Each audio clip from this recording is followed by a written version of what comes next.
Pour approcher les secrets de l'alchimie, il faut apprendre à changer notre perception du monde. Alors, nous pourrons dialoguer avec la matière et avec la nature.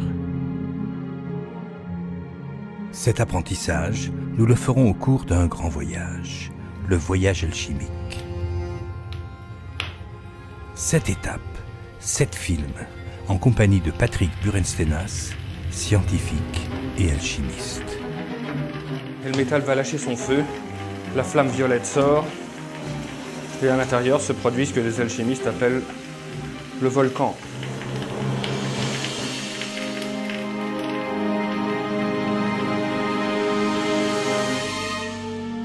Le voyage alchimique. Un périple initiatique qui remonte à la nuit des temps.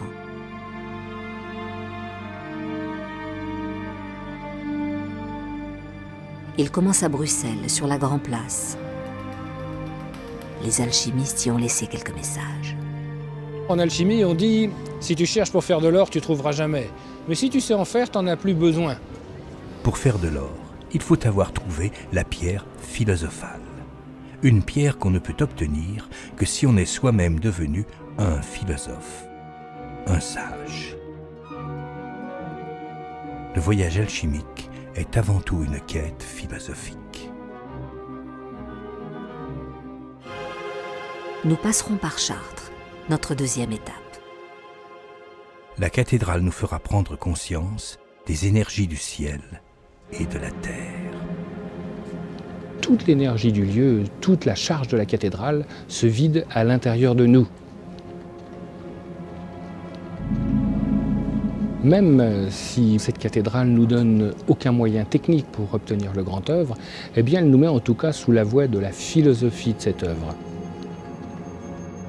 En développant sa sensibilité et son imaginaire, l'alchimiste est aussi un artiste, un interprète et un poète de la nature.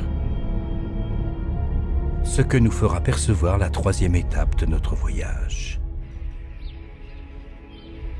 Le Mont Saint-Michel nous montrera les liens du grand œuvre alchimique avec les arts et les légendes.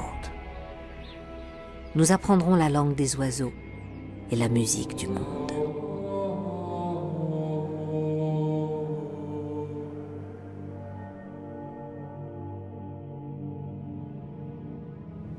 Tout ce chœur avait, jusqu'au XVIIIe siècle, le nom de grand œuvre. C'est évidemment pas un hasard.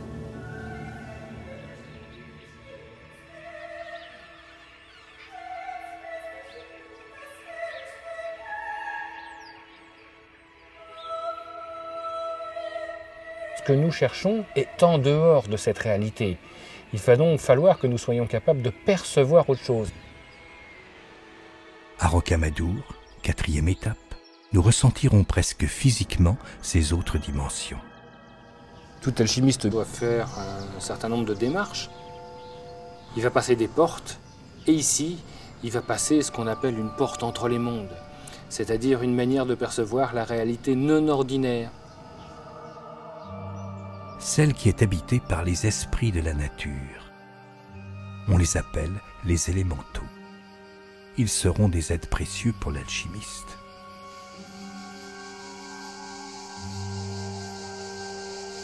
Tout cet endroit, c'est l'alchimie.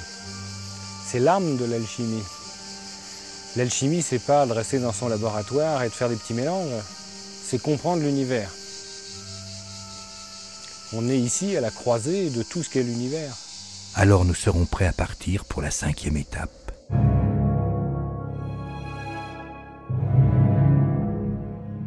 Nous atteindrons le lieu mythique des alchimistes, Saint-Jacques de Compostelle. On croit qu'on est arrivé, et ça c'est très alchimique. La chose la plus évidente ne va pas être la chose à trouver. Il y a de l'or partout ici, mais pourtant on doit être capable de continuer le chemin dans le plus grand dépouillement pour aller à des endroits qui semblent beaucoup plus simples, mais qui sont sans doute l'aboutissement réel. Cet aboutissement, c'est la découverte de la fameuse matière première des alchimistes qui permet de commencer le grand œuvre. Désormais, nous pourrons en comprendre les mystérieuses propriétés. Saint-Jacques et la côte de la Galice ne seront pas le terme de notre voyage. Loin de là. Il nous faudra revenir pour travailler la matière première au laboratoire. Nous passerons à nouveau par Chartres et cette fois, nous saurons trouver des indications alchimiques très précises sur la cathédrale. Le mode d'emploi est là, mais dans le désordre. Nous irons à Paris, 6e étape. Nous suivrons les traces instructives de Nicolas Flamel.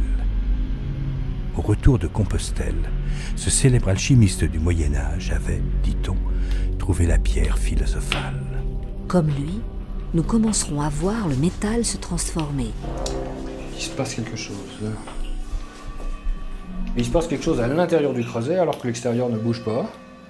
Donc, de là à dire que le métal lui-même est capable de se transformer en autre chose, il n'y a qu'un pas. Dans certaines églises de Paris, nous découvrirons de précieux renseignements sur la matière première, comme sur les vitraux de Saint-Étienne-du-Mont. On s'apercevra que sur la table ici est posé un couteau et que sur le couteau est dessiné le symbole de l'antimoine. Ou encore, les stalles de Saint-Gervais-Saint-Protais. Elles nous distilleront quelques étranges leçons d'alchimie. On voit une maison ici et on voit un curieux personnage dans une position encore plus curieuse. Eh bien, il est en train de déféquer à l'extérieur de la maison. On nous dit, si tu veux travailler une matière pure, il faut que toi aussi tu sois pur, donc tu rejettes tout ce qui est mauvais à l'extérieur. La dernière étape, la 7e, l'apothéose, est Notre-Dame de Paris. C'est tout l'ensemble du grand œuvre alchimique qui nous est alors raconté.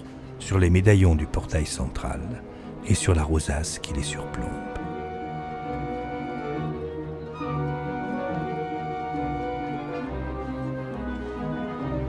On est arrivé à la fin de notre voyage. Alors ici, on a un personnage, et ce personnage tient dans une main une pierre, car bien sûr, il a ici trouvé la pierre philosophale. Une fois que l'adepte a trouvé la pierre philosophale, eh bien ça y est, la nature s'ouvre à lui, il est capable de voir ce qu'il y a dessous. Il a trouvé le point commun de chaque chose.